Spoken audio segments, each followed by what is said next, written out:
scoring right now. Let's go, boys. Let's go. 2 goals within 7 minutes. Yes. A few moments later. भाई क्या dead football IQ है यार हमारा, कसम से यार। क्या डेड फुटबॉल आईक्यू यार फाइनल थर्ड में जाके हमारा यार। भाई माना यार, हमने इनको बोल दिया, हमने खुद सामने से कहा कि कैसी भी फुटबॉल खेलो 3 पॉइंट लाने जरूरी है, लेकिन ये तो कतई गलीच हो गए भाई। मतलब लूटन के अगेंस्ट इतनी वाहियात फुटबॉल, इतनी घटिया football, and we are literally absolutely shit. अगर आप फुटबॉल देखोगे, अगर आप नंबर ऑफ चांसेस क्रिएटेड देखोगे और फिर स्कोर देखोगे हमने कितने किए, और the manner in which we scored actually, वो हिलेरियस है। मतलब शुरू होता है गेम, 40 सेकंड के अंदर भाई हॉलैंड आपको लीड दिला देता है। 6 मैच लगातार उसने गोल स्कोर कर दिया। अभी दी मोस्ट इनफॉर्म फॉरवर्ड है वो प्रीमियर लीग का, if not the European football, तो कम से कम लीग का तो मोस्ट इनफॉर्म फॉरवर्ड है। और आप यहां पर 20 मिनट के अंदर 2-0 लीड लेने के बाद ऐसे खेल रहे हो कि जैसे आप ट्रेल कर रहे हो 2 गोल से। हर पास में अर्जेंसी, कोई कंपोजर नहीं। यहां पे प्लेयर्स को लग रहा कि भाई बॉल जो है वो लावा है, कि बॉल पैर पे पड़ी नहीं, कि बॉल दूर करो, यहां से हम बॉल नहीं रख सकते। मतलब एक ऐसी टीम जिसमें ब्रूनो फर्नांडिस, राफेल वरान, कैसेमीरो, मार्कस रैशफोर्ड, आपके हैरी मैग्वायर, लूक शॉ, इन जैसे वर्ल्ड क्लास प्लेयर हैं। चलो ठीक है, हाँ मैंने मार्कस रैशफोर्ड को भी वर्ल्ड क्लास बोला है। इन जैसे प्लेयर्स हैं, उसमें सबसे आपका बेस्ट प्लेयर कौन है? इट इज 18 साल का कोबी मेनो। एंड लिटरली मतलब आप कोबी मेनो को खेलते देखोगे, इट लुक लाइक कि यार वो बंदा ना कम से कम 6-7 साल से टॉप फ्लाइट फुटबॉल खेल रहा है। नो वन विल बिलीव कि ये कोबी मेनो का ब्रेक थ्रू सीजन है, जहां पर उसको प्रॉपरली फर्स्ट टीम में इंटीग्रेट किया है टेनहैग ने। एंड ठीक है, आप बोलोगे टेनहैग की गलती है, मैं भी मानता हूं भाई टेनहैग की गलती है। Ten Hag was not on the touch line, Ten Hag was not commanding the players. Half time पर जब हम बेसिकली बिल्कुल ही मतलब एक होता है ना अनकंट्रोलेबल सिचुएशन को फेस करके आए थे, हमें लगा था कि चलो सेकेंड हाफ में प्रॉपर इंस्ट्रक्शंस के साथ और थोड़ा सा एक मैसेज दिया होगा यहाँ पर टेनहैग ने कि boys we are leading the game, we are not trailing the game, we have to control the tempo, Luton are hitting us on the counter time and time again, at times when we have the ball हम बहुत सारे numbers ऊपर throw कर रहे हैं, and in that case हमें वो चीज़ करने से रोकनी है। हमें अगर बॉल चलानी है तो हमें ये नहीं करना है कि हर पास पर हमें फाइनल थर्ड में डिलीवरी डालनी है, बट नहीं। एंड आई थिंक ये देखो, पता है this is the worst possible time for Mason Mount to get injured. मतलब ब्रूनो फर्नांडिस इज लिटरली, मतलब आप बोलोगे कि सिंगल हैंडेडली वो ये चाह रहा है कि हम हार जाएं। मतलब I never thought that I will say such things for Bruno Fernandes, लेकिन बात यही है यार, मिडफील्ड में ब्रूनो फर्नांडिस इतनी बार पोजीशन लूज करते हैं। एंड ठीक है, एक नंबर 10 प्लेयर पोजीशन लूज करेगा, लेकिन आप किस सेक्टर में पोजीशन लूज कर रहे हो और आप कितने बारी पोजीशन लूज कर रहे हो सेम मिस्टेक्स करके, वो डिफरेंस क्रिएट करता है। यहां पर अगर मेसन माउंट अवेलेबल होते तो कल जो ब्रूनो फर्नांडिस ने परफॉर्मेंस ड्रॉप किया ना, मेसन माउंट को हम कम से कम रिड्यूस कर सकते थे और हम ब्रूनो फर्नांडिस को सब्स्टिट्यूट कर सकते थे। लेकिन क्योंकि मेसन माउंट बेचारे इंजर्ड बैठे हुए, बेचारे क्या, उनने भी क्या ही कर लिया, तो हमें ब्रूनो फर्नांडिस को पूरे 90 मिनट खिलाने पड़ रहे हैं। हम कल का मैच जीते जरूर हैं और वो अच्छी बात है, देखो जीतना जरूरी था, क्योंकि इर्रेस्पेक्टिव ऑफ हम कैसा भी खेलें हमें हर मैच जीतना है। यहां से अब हमारे और स्पर्स के बीच में 3 पॉइंट्स का फासला है। वी आर ऑन 44 पॉइंट्स, यहाँ पर स्पर्स आपकी 47 पॉइंट्स पर है, एंड यहाँ पर आप बात करोगे उसके बाद आपकी जो एस्टन विला है वो 49 पॉइंट्स पर है। तो यहाँ पर हमें और टॉप 4 की प्लेस में बस 5 पॉइंट का फासला है। हेड टू हेड मुकाबले दोनों हो चुके हैं, तो हमें 6 पॉइंटर खेलने का मौका नहीं मिलेगा, तो हमें यहाँ से हर मैच जीतना है। लेकिन आप ये सोचो कि अगर लूटन ने आपको इतना परेशान किया है, तो अभी जब आपको पहले वीक में मार्च के मैन सिटी को फेस करना है अवे फ्रॉम होम, तो आप कैसे जीतोगे? और यहां पर आप देखो गर्नाचो के और बात ये है, देखो I am not being over critical of our players, but ये परफॉर्मेंसेस ना आपको लॉन्ग रन में हेल्प नहीं करने वाली। आपको याद होगा अक्टूबर और सितंबर के मंथ में भी एक ऐसा स्पेल आया था जहां पर हमने 3-4 मैच लगातार जीत लिए थे।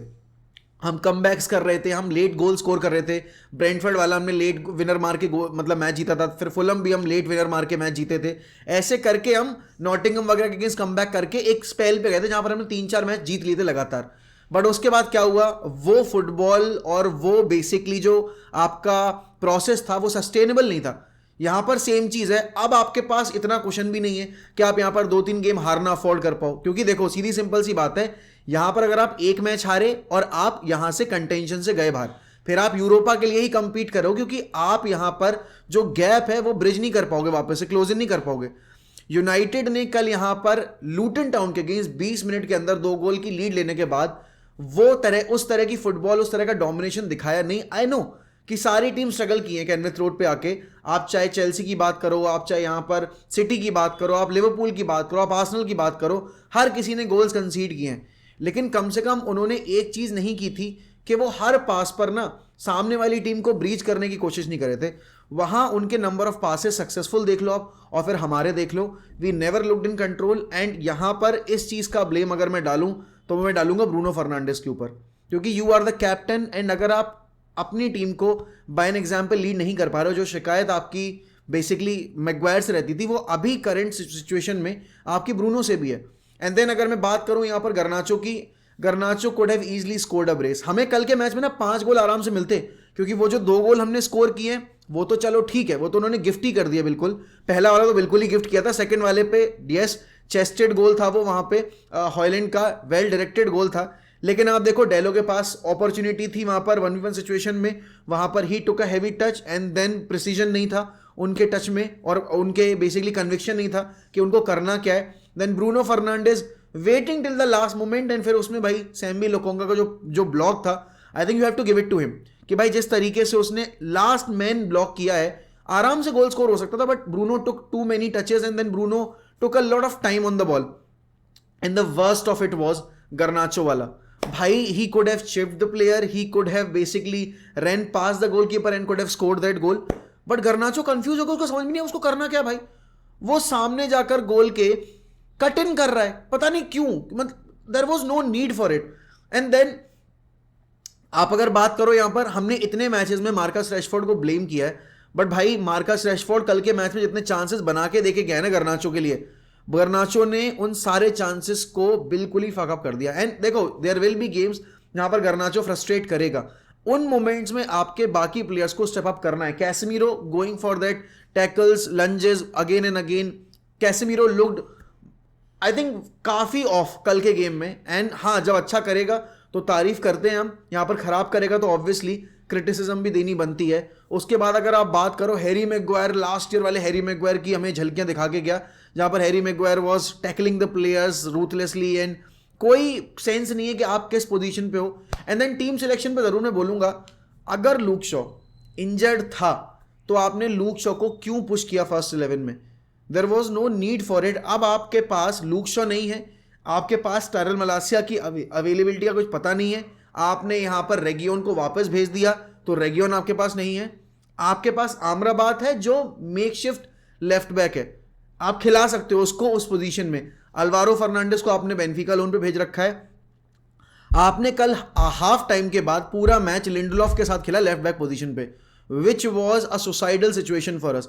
एंड फिर उसके बाद एक चीज जो मुझे उसकी अच्छी लगी टेनेक की, कि Maguire was on a yellow and then आपका Casemiro was on a yellow, वहां उसने गैम्बल नहीं खेला। अक्सर हम टेनेक को देखते हैं कि वो ना खेल जाता है कि चलो ठीक है let's go with the same 11, second half में भी देखते हैं क्या कर लेते हैं, बट हमारे ऊपर बहुत खतरा था कि हम 9 मैन हो सकते थे।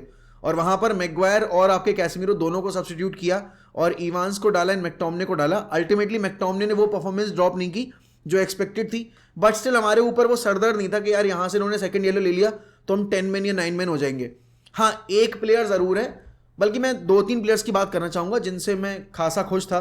अगर मैं बात करूं राफेल वरान, ही लुक्ड गुड कल के मैच में। आई थिंक डिएगो डेलो ने यहां पर डेफिनेटली जो सिचुएशन थी अपने रिगार्डिंग डिफेंसिव सेटअप में, वो काफ़ी आप बोलोगे इंप्रूव की है। आप पिछले कुछ मैचेस उठाकर देखो, चाहे आप विला वाला मैच देखो या उससे पहले वाला मैच देखो, आप वेस्ट हैम वाला, या फिर आप कल वाला मैच देखो, I think Diego Delo has improved on his defensive side massively.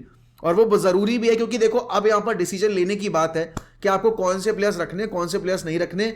Attacking transition में तो डेलो है ही बेटर, लेकिन डिफेंसिव सेटअप में भी Diego Delo has been really good अभी रिसेंट 4-5 मैचेस में। एंड देन बात जब आती है आपके मिडफील्ड की, अब जिस मिडफील्ड में कैसेमीरो ब्रूनो होंगे, आप एक्सपेक्ट नहीं करोगे भाई कि एक 18 साल का लड़का उस पूरी मिडफील्ड को और उस पूरी बैकलाइन को बैलेंस करेगा, बट कोबी मेनो वो कर रहा है। और इस वक्त पे जितना हम ओवर यूज करें ना कोबी मेनो को, आने वाले टाइम में हमारे लिए सरदर्दी बन सकती है। वो बात मैं लिटरली मानता हूं कि if you are good enough, you are old enough, but then again 18 साल के लड़के की बॉडी, 19 साल के लड़के की बॉडी वो लेवल का आपका आप बोलोगे फिटनेस मेंटेन नहीं कर पाएगी, और इतने लगातार 90 मिनट से गेम खेलकर आप उसको एग्जॉस्ट कर दोगे। और इसीलिए इस मार्केट में जाते में हमें एक एक्सपीरियंस्ड बेसिकली पिवट प्लेयर की जरूरत है जो बॉल कैरी कर पाए. कोबी मेनो इज अ फैंटास्टिक प्लेयर, और अगर इंग्लैंड वाकई में यूरोज में अच्छा करना चाहती है ना, दे हैव टू सिलेक्ट कोबी मेनो. अगर इयान राइट, अगर आपके एलन शेरर, अगर आपके गैरी नेविल, रॉय कीन, जेमी कैरेगर, जितने भी बड़े बड़े आपके पंडित्स हैं, जितने भी बड़े बड़े लेजेंड्स हैं आपके, अगर वो कोबी मेनो की तारीफ कर रहे हैं, the boy is special. This is not just a hype that has been created by United fans. By the world is witnessing something extraordinary, and Kobe Mino is delivering that performance day in day out for United. He's carrying the team, he's scoring winners, he's basically balancing the midfield in the आप बोलोगे in a time period where Bruno and Casemiro are giving everything to basically unbalance it. और यहाँ पर अगर मैं बात करूँ, I think यहाँ पर कल के मैच में I was highly impressed with the work rate जो कि मार्कस रैशफोर्ड ने प्रोवाइड किया है, time and time again making those in behind runs and then delivering those early balls for Garnacho. Link up play भी किया उसने, right wing पे तक शिफ्ट हो गया वो, क्योंकि गर्नाचो वहां पर थोड़ा स्ट्रगल कर रहा था. ऑल्सो देखो हॉयलैंड की बहुत हमने बैशिंग की, हॉयलैंड के बारे में हमने बहुत सारी चीजें बोली, बट देन अगेन इस वक्त पे जो हॉयलैंड का फॉर्म है ना, आई थिंक ये उम्मीद थी सभी को कि आएगा, बट वो जो पहला गोल विला के अगेंस्ट आया ना, उसने भाई कॉन्फिडेंस जो बूस्ट था अलग ही लेवल पे कर दिया. कल आप देखो जो पहला गोल आया, Holland might have given up on that chase अगर कोई और दिन होता तो, बट क्योंकि अभी he is beaming with confidence, he chase that ball and फिर गलती उन्होंने की लूटन टाउन के प्लेयर ने, एंड देन अल्टीमेटली वहां पर वो कैपिटलाइज कर गया.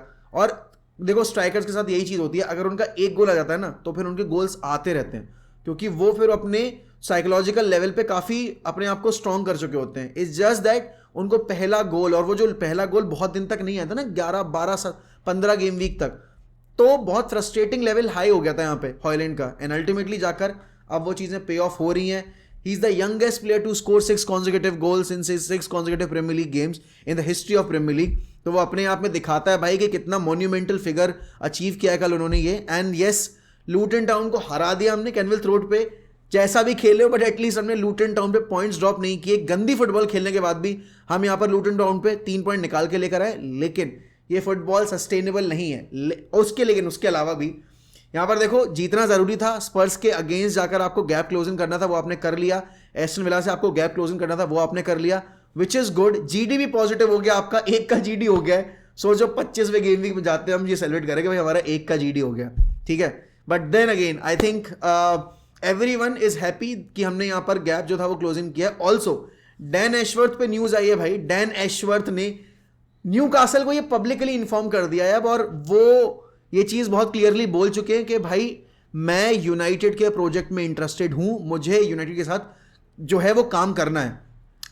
अब न्यूकासल क्योंकि इतना सारा डेटा डैन एशवर्थ के पास है, तो उन्होंने डैन एशवर्थ की जो एक्सेस है उनके स्काउट नेटवर्क की और उनके जो एनालिटिक्स हैं उसकी, वो लिमिट कर दी है. उनको गार्डनिंग लीव पे भेज दिया. गार्डनिंग लीव का मतलब होता है बेसिकली, मैं आपको बताता हूँ, जब आप नोटिस पीरियड पे जाते हो ना किसी कंपनी में, तो बेसिकली जब नोटिस पीरियड पे आप होते हो तो उस वक्त पे आप जो दूसरी पार्टी उसके साथ काम नहीं कर सकते, एंड यहाँ पर आपको अपनी भी जो फंक्शनिंग होती है उसमें इंक्लूड नहीं किया जाता. तो बेसिकली 1 साल के यहाँ पर 2 साल के गार्डनिंग लीव पर डाल दिया यहाँ पे न्यूकासल ने. और ऐसा रिपोर्ट्स बता रही हैं, ऐसा डेविड ऑनस्टीन बता रहे हैं, फेब्रिजो रोमानो बता रहे हैं कि अगर उस गार्डनिंग लीव के बीच में यहाँ पर यूनाइटेड हायर करना चाहती है डैन एशवर्थ को, तो उनको अराउंड 20 मिलियन का सम पे करना पड़ेगा. लेकिन अभी यूनाइटेड इस खोज में है कि उस कॉन्ट्रैक्ट में अगर ये given amount of sum mention नहीं है तो यहाँ पर वो नेगोशिएट कर सकते हैं न्यूकासल के साथ, क्योंकि यहाँ पर न्यूकासल फोर्स नहीं कर सकती किसी भी एम्प्लॉय को इतने टाइम तक बेसिकली गार्डनिंग लीव पे रहना, एंड यहाँ पर एक particular sum of amount demand करना. तो वही loophole basically Dan Ashworth के कॉन्ट्रैक्ट में अगर मिल जाएगा तो यहाँ पर आने वाले टाइम में आपको डैन एशवर्थ टू यूनाइटेड होता दिखेगा with a bit of compensation paid by Manchester United. लेकिन 20 मिलियन का figure I don't think United match करेगी. बट ये काफी इंटरेस्टिंग टाइम पीरियड चल रहा है यहाँ पर यूनाइटेड के लिए, क्योंकि आपको पता है कल ही रिपोर्ट्स आई हैं, और ये चीज मैं नहीं बोल रहा, ये चीज आपके डेविड ऑनस्टीन रिपोर्ट की है, that INEOS is really looking interested in working with आपके एरिक टेन हैग. तो वहां पर दिक्कत वाली बात नहीं है, but at the same time यहाँ पर ये जो डैन एशवर्थ वाली सिचुएशन है, अगर हम ये जल्द से जल्द निपटा लेंगे तो हमारे लिए विंडो जो आने वाली है समर की, वो बेटर तरीके से प्लान हो पाए. क्योंकि देखो उमार बरेदा की जो साइनिंग है आपकी सीईओ के तौर पे, वो ऑलरेडी कंफर्म हो गई है. एंड देन अगर हम देखें तो हम साउथहैम्पटन के भी जो टेक्निकल डायरेक्टर है उनसे लगातार कांटेक्ट में है, और अगर हम डैन एशवर्थ को भी ऑन बोर्ड ले लेते हैं, आई थिंक फिर हमारे लिए आने वाला जो 1 महीना रहेगा बेसिकली सीजन खत्म होने से पहले, उसमें हम प्लान कर सकते हैं प्रॉपरली कि हमें कौन से प्लेयर्स लाने हैं, कौन से प्लेयर्स नहीं लाने हैं। जैसे कि आप बायर्न के मथाइस टेल की बात करो, वहां पर भी उनकी सिचुएशन थोड़ी सी अनसेटल्ड है, उनके पीछे भी हम जा सकते हैं। और भी आपको डिफेंस में अपग्रेड करना पड़ेगा, Antonio Silva, Tapsoba, Todibo, Goncalo Inacio and even Mathias de Ligt for that matter, आप वहां पर ट्राई कर सकते हो। मिडफील्ड में अभी आपको क्लैरिटी नहीं है कि आपको बेसिकली किसके पीछे जाना है, but we definitely need a ball carrier. And यहाँ पर आमराबाद जाएंगे तो आपको एक नंबर 6 का बैकअप भी चाहिए, तो वो आपको देखना पड़ेगा। Will be able to take a decision on Mason Greenwood as well, वहां भी एक हमें थोड़ी सी एक हिंट मिलेगी कि आखिरकार हमारा अप्रोच क्या है मेसन ग्रीनवुड को लेकर। एंड यहाँ पर डेफिनेटली जब आपकी ऊपर की हायरार्की सॉर्ट आउट हो जाएगी, तो जितना ये अभी मिसहैप होता देख रहे हो ना आप मैनेजमेंट लेवल पे कि किसी भी प्लेयर को कितने भी वेजेस मिल रहे हैं, आई थिंक वो क्लैरिटी हमें मिल जाएगी। But yes, United won the game, moving in the right direction, but not with the right football. But I'll take that. I think you will also take that. And ultimately, it's about winning the game because football is about getting all those 3 points. लेकिन भाई please improve the football that we are playing. Please Erik ten Hag make them understand कि ये football sustainable नहीं है। और please Bruno को कोई समझाओ भाई, you are the captain. You are not any player in the team. You are the captain. और तुम्हारे ऊपर बहुत डिपेंड करती है हमारी चीज़ें, क्योंकि जितना अच्छा तुम खेलोगे उतना ज़्यादा टीम अच्छा खेलेगी। Ultimately you are the player जो इतने चांसेस क्रिएट करता है, लेकिन उन चांसेस क्रिएट करने के चक्कर में आप इतनी बार जो बॉल पोजीशन लूज करते हो ना, उससे आपकी टीम यहाँ पर बहुत अंडर प्रेशर रहती है। ऑल्सो देखो, सीधी सिंपल सी बात है, जब लीचा इंजर्ड हुआ था हम सबको पता था कि बिना लीचा के we won't be able to basically play with the same intensity, और वो बिल्डअप फ्रॉम द बैक में अच्छा नहीं कर पाएंगे। और देखो आप, अब लीचा नहीं है तो वो कॉन्फिडेंस नहीं है बिल्डअप फ्रॉम द बैक में। हम हमेशा लॉन्ग बॉल पे जा रहे हैं, every time उनाना has the ball, हम शॉर्ट पासेस नहीं खेल रहे। एंड जब शॉर्ट पास खेल रहे हैं तो इतना ज़्यादा प्रेशर इन्वाइट कर रहे हैं कि अल्टीमेटली वहाँ पर हमारे ऊपर हमेशा ये डर लगा रहता है कि हमने अगर पोजीशन लूज किया, it will be a 1v1 situation with the goalkeeper. तो होपफुली भाई लीचा जल्दी से वापस आए। एंड अब ये जो फुटबॉल हमने देखी है अवे पे, ये हमें सिटी के अगेंस्ट ना देखने को मिले, वरना सिटी तो हमें बहुत मारेगी भाई। कम से कम वापस से 6 गोल हम कंसीड करेंगे जितना हम ओपन स्पेस दे रहे हैं। Even against Villa we were not good, we ended up winning that game, and against Luton as well we were not good, we ended up winning that game. But ये continue नहीं कर सकता अगर आप वाकई में सीरियस हो अपनी फुटबॉल को लेकर। लेकिन आपके लिए कल का मैन ऑफ द मैच कौन था, और आपको क्या उम्मीद है आने वाले फिक्चर्स में? लेट्स से कि अगले 3 मुकाबलों में आप यूनाइटेड को कितने मुकाबले जीतते देख रहे हो प्रीमियर लीग में, वो मुझे बताइए कमेंट सेक्शन में। And guys, we are just 50 subscribers away from 74K, तो please make sure that you are subscribing to 1MUFC, you are liking this video and commenting down below about your opinion regarding yesterday's match. With that, I will take your leave. मिलते हैं अगली video में, तब तक के लिए goodbye, take care, up the fucking reds, glory glory Man United.